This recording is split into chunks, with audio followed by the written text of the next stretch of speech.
Good morning, dear students. Once again, you are welcome in online class. Myself, Abhay Kumar, your English teacher, and today I am going to explain the second chapter of class 9. The name of the chapter is The Sound of Music. तो हम लोग आज पढ़ेंगे किसके बारे में? Sound of music के बारे में.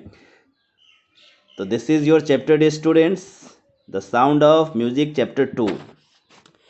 तो बिफोर यू रीड, पढ़ने से पहले कुछ पॉइंट्स दिया है, उसको हम लोग जानेंगे. कह रहा है, God may have taken her hearing, but he has given her back something extraordinary. कह रहा है कि भले ही भगवान ने, ईश्वर ने उसकी श्रवण शक्ति ले ली थी, परंतु उसने उसे कुछ असाधारण गुण प्रदान किया था. किसको असाधारण गुण प्रदान किया था? तो भाई ये है हमारे एवलिन ग्लेनी, है ना. एवलिन ग्लेनी की बात कर रहा है. इसके बारे में कहा जा रहा है कि Evelyn Glennie listen to sound without hearing. कोई भी आवाज़ को बिना सुने ही वो सुन सकती थी, है ना. बिना सुने ही वो सुन सकती थी किसी भी आवाज़ को. फिर आगे कह रहा है कि What we hear she feels. जो हम लोग सुनते हैं वो उसे महसूस करती थी. For more deeply than any of us. और हम लोग जितना सुनते हैं ना, उससे कहीं ज़्यादा डीपली वो उसको महसूस करती थी. That is why she expresses music so beautifully. इसीलिए वो संगीत को और भी सुंदरता से पेश करती थी, है ना. Read the following accounts of a person who fought against a physical disability and made her life a successful story. कहता है एक मनुष्य के विषय में निम्नलिखित जो लेख है उसको पढ़िए, जिसने शारीरिक विकलांगता के विरुद्ध संघर्ष किया तथा अपने जीवन को क्या बनाया? एक सफल कहानी बनाया. तो चलिए पढ़ते हैं क्या है इसका स्टोरी. एवलिन ग्लेनी की स्टोरी क्या है वो हम लोग पढ़ते हैं.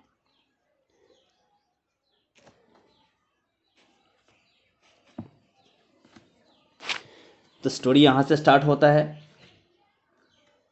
कह रहा है कि rush hour crowds jostle for position on the underground train platform. मतलब ये एक प्लेटफॉर्म का इंसिडेंट है, प्लेटफॉर्म पर की बात है. रश आवर मतलब क्या होता है? भीड़ भरकम का समय, है ना. और एक वर्ड आया है जॉस्टल. जॉस्टल मीन्स क्या होता है? जॉस्टल मतलब होता है धक्का मुक्की करना. तो कह रहा है कि जो भूमिगत रेलवे था प्लेटफॉर्म, भूमिगत मतलब अंडरग्राउंड रेलवे प्लेटफॉर्म था, वो खचाखच भारी भीड़ से भरा हुआ था और सभी लोग अपनी जगह बनाने के लिए क्या कर रहे थे? धक्का मुक्की कर रहे थे. A slight girl looking younger than her 17 years age. कहता है एक छोटी लड़की थी जिसका उम्र 17 साल था, लेकिन वो अपने उम्र से कम दिख रही थी. मतलब 17 साल का उम्र होते हुए भी वो थोड़ी कम एज की दिख रही थी. ये बात कर रहा है किसी गर्ल की जो कि कहाँ थी? अंडरग्राउंड रेलवे प्लेटफॉर्म पर थी. Was nervous yet excited as she felt the vibration of the approaching train. वो नर्वस भी थी और एक्साइटेड भी थी. और क्यों थी ये? क्योंकि वो नर्वस और एक्साइटेड इसलिए थी कि जो ट्रेन आ रहा था उसको वो फील कर सकती थी. वो कानों से सुन नहीं सकती थी, फिर भी वो उसके वाइब्रेशन को, उसके कंपन को फील कर सकती थी. इसलिए वो एक्साइटेड और नर्वस थी. इसके पीछे एक और रीज़न है. It was her first day at the prestigious royal academy of music in London. तो यह जो था उसका पहला दिन था लंदन के एक प्रतिष्ठित रॉयल एकेडमी ऑफ म्यूजिक में, है ना. वो पहला दिन था उसमें, उस कॉलेज में. तो याद कीजिए डियर स्टूडेंट्स कि आपका भी किसी स्कूल में जब पहला दिन रहा होगा तो उस दिन आप एक्साइटेड भी रहे होंगे कि नया स्कूल में जा रहे हैं, लेकिन थोड़ा सा नर्वसनेस भी रहा होगा. ओह कैसे जाएंगे, कैसे डील करेंगे, कैसा फ्रेंड होगा, कैसे टीचर होंगे. तो एक्साइटेड और नर्वसनेस दोनों रहता है. वैसे ही इनके साथ भी था. And daunting enough for any teenager fresh from a Scottish farm. Teenager मतलब होता है जो यंग होते हैं, 15, 16, 17 साल के बंदे को या बंदी को क्या कहा जाता है? टीनेजर्स कहा जाता है। तो कह रहा है कि ये जो लड़की है उसकी बात कर रहा है कि जो तरुणी के लिए जो है स्कॉटलैंड फार्म से आई थी। ये एक तरुणी थी, मतलब ये टीनेजर थी, और वो कहाँ से आई थी? स्कॉटिश फार्म से आई थी। But this aspiring musician faced a bigger challenge than most. कह रहा है कि ये जो एस्पायरिंग मतलब होगा आकांक्षी, और म्यूजिशियन मतलब संगीतज्ञ। तो ये जो आकांक्षी संगीतज्ञ थी वो बहुत ही भयावह थी, है ना, और भयावह चैलेंज को वो क्या की थी? एक्सेप्ट की थी, और उसको चैलेंज को पूरा की थी। मतलब ये जो आकांक्षी संगीतज्ञ जो थी वो दूसरों की अपेक्षा बड़ी चुनौती का सामना की थी और करना पड़ा था इसे। क्यों इतना बड़ा चुनौती का सामना करना पड़ा था? सी वॉज प्रोफाउंडली डिफ। प्रोफाउंडली मतलब होता है गंभीरतापूर्वक, है ना, वो गंभीरतापूर्वक, गंभीर रूप से क्या थी? डिफ थी। डिफ मतलब जो सुन नहीं सकता है, बहरा, है ना, तो वो बहरी थी। Evelyn Glennie loss of hearing had been gradual. कह रहा है कि उसका जो लॉस ऑफ हियरिंग, सुनने की शक्ति जो उसकी समाप्त हो गई थी, वो एकाएक नहीं हुआ था, धीरे धीरे हुआ था, है ना। ये धीरे धीरे उसमें आया था कि धीरे धीरे वो अपना सुनने की शक्ति खो दी थी। Her mother remembers nothing, something was wrong when the 8 years old Alvin was waiting to play the piano। तो उसकी माँ जो थी,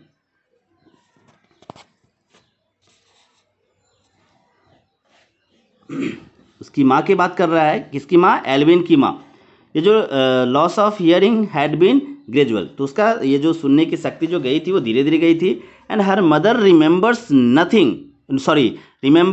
नोटिसिंग समथिंग वाज रॉन्ग। तो उसकी माँ जो है धीरे धीरे नोटिस कर रही थी कि कुछ गलत हो रहा है इस बच्ची के साथ, है ना, कुछ गड़बड़ हो रहा है।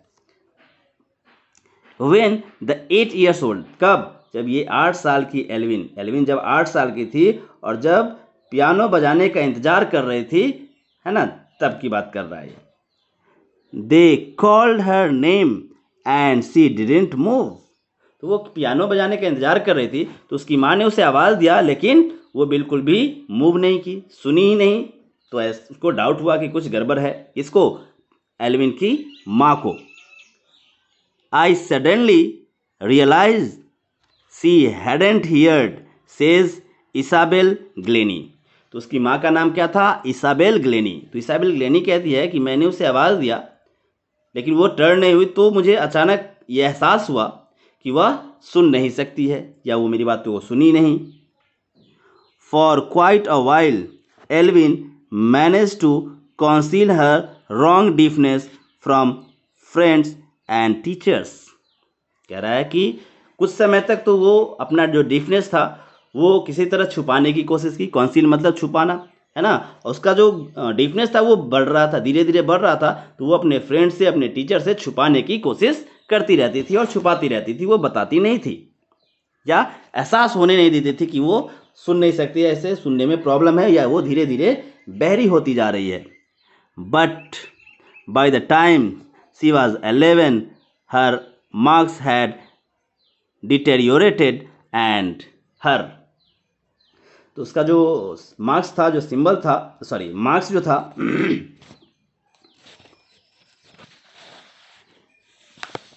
मतलब जब वो 11 साल की हो गई, 11 ईयर्स की हो गई, तो उसके अंक जो है डिटेरियोरेट हो गए, यानी कम आए, है ना।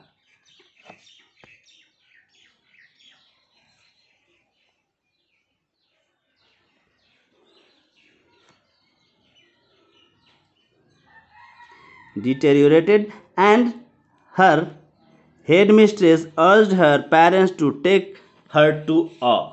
और उसकी जो हेड मिस्ट्रेस थी, मुख्य अध्यापिका कह सकते हैं, है ना, वो जो थी उसने क्या किया, उनके माता पिता से उसे किसी विशेषज्ञ, है ना, take to her a to a specialist, यानी किसी विशेषज्ञ के पास ले जाने के लिए सलाह दिया, आग्रह किया। कौन? जो हेड मिस्ट्रेस थी वो।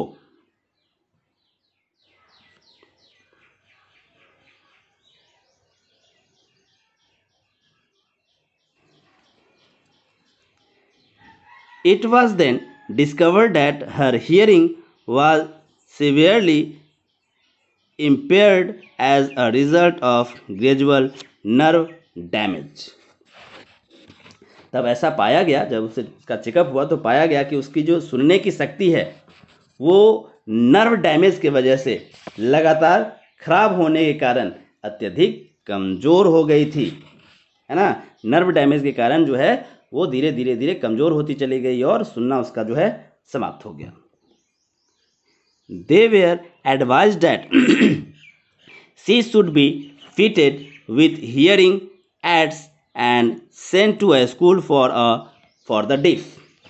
तो उनको सलाह दिया गया, क्या सलाह दिया गया था कि उसे सुनने के लिए जो यंत्र आता है, ऐड मतलब यहाँ पे यंत्र होगा, है ना, वो लगवा लेना चाहिए। तथा उसे क्या किया जाए, जो डीफ के लिए, बहरों के लिए जो स्कूल होता है उस स्कूल में उसे भेज दिया जाए, यानी भेज देना चाहिए, ये सजेशन दिया गया। Everything suddenly looked black says Evelyn. तो एल्विन ने कहा, वो एल्विन कहती थी कि अचानक सभी चीज़ें जो है काली दिखाई देने लगी, है ना।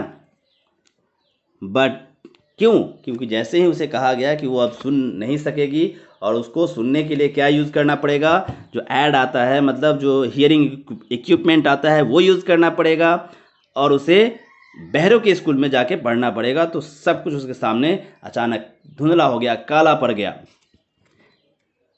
But Evelyn was not going to give up. लेकिन एल्विन जो है वो हार मानने को तैयार नहीं थी, वो हार मानने वाली नहीं थी। She was determined to lead a normal life and pursue her interest in music. तो कहता है कि वह जो है सामान्य जीवन जीना चाहती थी। कौन? एल्विन। और संगीत में अपनी रुचि बनाए रखना चाहती थी। उसका रुचि जो है, इंटरेस्ट जो था संगीत में था और वो चाहती थी कि ये बना रहे। One day she noticed a girl playing a xylophone and decided that she wanted to play it. एक दिन उसने एक लड़की को जाइलोफोन बजाते हुए देखा। Xylophone is a musical instrument. तो वो बजाते हुए देखा और उसने निश्चय किया कि वह भी उसे बजाना चाहेगी। क्या? Xylophone. Most of the teachers discouraged her. तो अधिकतर शिक्षकों ने उसे क्या किया? डिस्करेज किया, यानी हतोत्साह किया उसे। But percussionist Ron Forbes spotted her potential. लेकिन एक परक्यूशनिस्ट थे जो ढोल व तबला के मास्टर थे, जिनका नाम था रॉन फॉब्स, है ना। उन्होंने उसकी क्षमता को परख लिया। किसकी क्षमता को? एल्विन की क्षमता को परख लिया। He began by turning two large drums to different notes.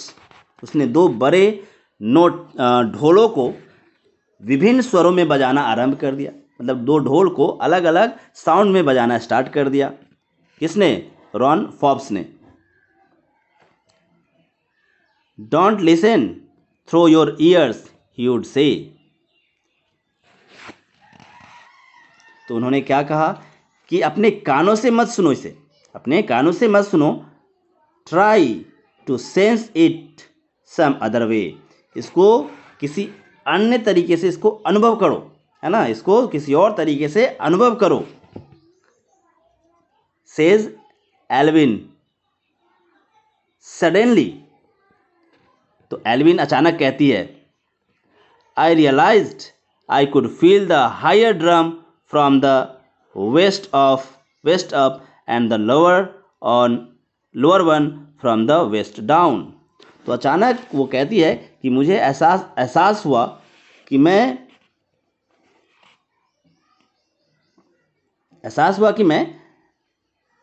कमर के ऊपर से, कमर का जो ऊपरी हिस्सा है वहाँ से ऊपर बड़े ढोल तथा नीचे के हिस्से से, कमर के नीचे के हिस्से से छोटे ढोल की आवाज़ महसूस की। यानी 2 टाइप का ढोल था, दोनों में अलग आवाज़ था। तो वो बताती है कि मुझे ऐसा एहसास हुआ, मैंने जब फील किया तो लगा कि ऊपर कमर के ऊपर जो ढोल बजा वो क्या था, बड़ा ढोल था, और जो नीचे बज रहा था वो छोटा ढोल था। यानी उसका लय ताल दोनों का अंतर उसे पता चला, महसूस हुआ।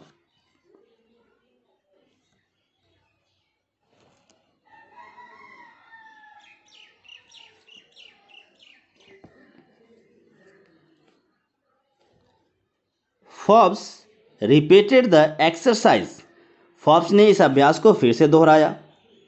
And soon Evelyn discovered that she could sense certain notes in different parts of her body. और जल्दी ही एल्विन ने पाया कि वह अपने शरीर के विभिन्न भागों से कुछ सुरों का अनुभव कर सकती थी। मतलब बॉडी के डिफरेंट पार्ट से जो साउंड था उसको वो फील कर सकती थी। I had learn to open my mind and body to sounds and vibrations.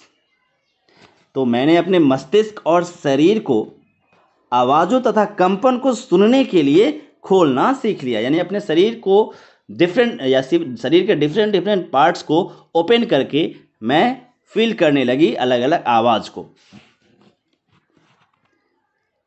The rest was share determination and hard work. जो शेष कार्य था वो क्या था, दृढ़ निश्चय और कठोर परिश्रम था, है ना। डिटर्मिनेशन मतलब दृढ़ निश्चय और हार्ड वर्क कठिन परिश्रम। तो बाकी का जो कार्य था वो क्या था, हार्ड वर्क और डिटर्मिनेशन था, दृढ़ निश्चय। यदि आप लोग किसी भी चीज़ के लिए दृढ़ निश्चय हो जाते हैं तो वो आप कर सकते हैं कि हाँ मैं इस काम को करके ही रहूँगा, तो दैट इज दृढ़ निश्चय, आप वो कर लेंगे।